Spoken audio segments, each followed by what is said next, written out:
Good morning guys. Today is A very exciting day. വേറൊന്നുമല്ല, ഇന്ന് night നമ്മൾ friends എല്ലാവരും കൂടെ ഒരു മൂവി ഡേറ്റിന് പോവുകയാണ്. നൈറ്റ് 8 മണിക്ക് ലുലുവിലാണ് ഷോ. എക്കോ മൂവിയാണ് നമ്മൾ കാണാൻ പോകുന്നത്. ഈവനിങ് 6:30 ഇറങ്ങേണ്ടതുകൊണ്ട് മോർണിംഗ് നേരത്തെ തന്നെ ഓഫീസിലേക്ക് റെഡി ആയിട്ട് ഞാൻ ഇറങ്ങി. യൂബർ വരാൻ കുറച്ച് ഡിലേ ആയി, അതുകൊണ്ട് റോഡിൽ കുറച്ച് നേരം പോസ്റ്റ് ആവേണ്ടി വന്നു.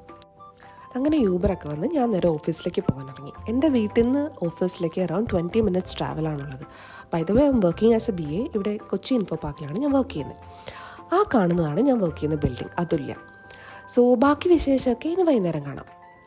ഈവനിങ് നേരത്തെ ഇറങ്ങിയോണ്ട് തന്നെ ലുലുവിൽ എത്തിയപ്പോഴത്തേക്കും 7 മണിയായി. 8 മണിക്കായിരുന്നു ഷോ.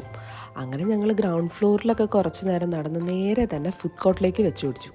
ഫുഡ് കോർട്ടിൽ പിന്നെ എവിടെ നിന്ന് ഫുഡ് കഴിക്കണം എന്ന് കുറച്ച് കൺഫ്യൂഷൻ ഉണ്ടായെങ്കിലും ലൈറ്റായിട്ട് എന്തെങ്കിലും മതിയെന്ന് ഓർത്ത് ഞങ്ങൾ അവസാനം അൽമാസ് ഷവർമയിൽ നിന്ന് 2 ഷവർമ ഓർഡർ ചെയ്ത് അത് കിട്ടാൻ വേണ്ടി വെയിറ്റ് ചെയ്തിരുന്നു. പറയാതിരിക്കാൻ വയ്യ, നെയ് റോസ്റ്റിൻ്റെ ടേസ്റ്റുള്ളൊരു ഷവർമ, അങ്ങനെയാണ് എനിക്ക് തോന്നിയത്. അങ്ങനെ ബാക്കി ഫ്രണ്ട്സ് എല്ലാവരും വന്ന് പോപ്കോണും വാങ്ങി മൂവിക്ക് കയറിയപ്പോൾ 8:15 ഓൾറെഡി മൂവി സ്റ്റാർട്ട് ചെയ്തു. അപ്പോൾ പിന്നെ ബാക്കി എനിക്ക് വീഡിയോസ് എടുക്കാനോ അല്ലെങ്കിൽ പിക്ക് എടുക്കാനോ ഒന്നും മൂഡുണ്ടായില്ല. Anyways it was a good movie. എനിക്ക് ഭയങ്കര ഇഷ്ടപ്പെട്ടു. മൂവി കണ്ടു കഴിഞ്ഞപ്പോഴായിരുന്നു എൻ്റെ ഏറ്റവും ബിഗ്ഗസ്റ്റ് ചലഞ്ച്. വേറൊന്നുമല്ല, മെട്രോയുടെ ലാസ്റ്റ് ട്രെയിൻ പിടിക്കുക.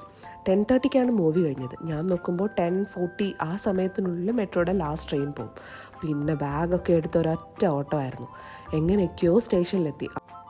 അങ്ങനെ അവസാനം മെട്രോ വന്ന് മെട്രോയിൽ കയറി. പിന്നെ ഓരോ സ്റ്റേഷനും നോക്കിയിരിക്കാൻ തുടങ്ങി. വൈറ്റിലായിരുന്നു എനിക്ക് ഇറങ്ങേണ്ടിയിരുന്നത്. ഞാനിങ്ങനെ ഓരോ സ്റ്റേഷൻ നോക്കിയിരുന്നു. അങ്ങനെ ഫൈനലി ഞാൻ വൈറ്റിലെത്തി. വൈറ്റില സ്റ്റേഷനിൽ ഇറങ്ങി പുറത്തിറങ്ങി നേരെ വീട്ടിലേക്ക് പോന്നു. എന്നെ കൂട്ടാൻ അച്ഛൻ വന്നിട്ടുണ്ടായിരുന്നു. അച്ഛൻ്റെ കൂടെ ഞാൻ വീട്ടിലേക്ക് പോകും.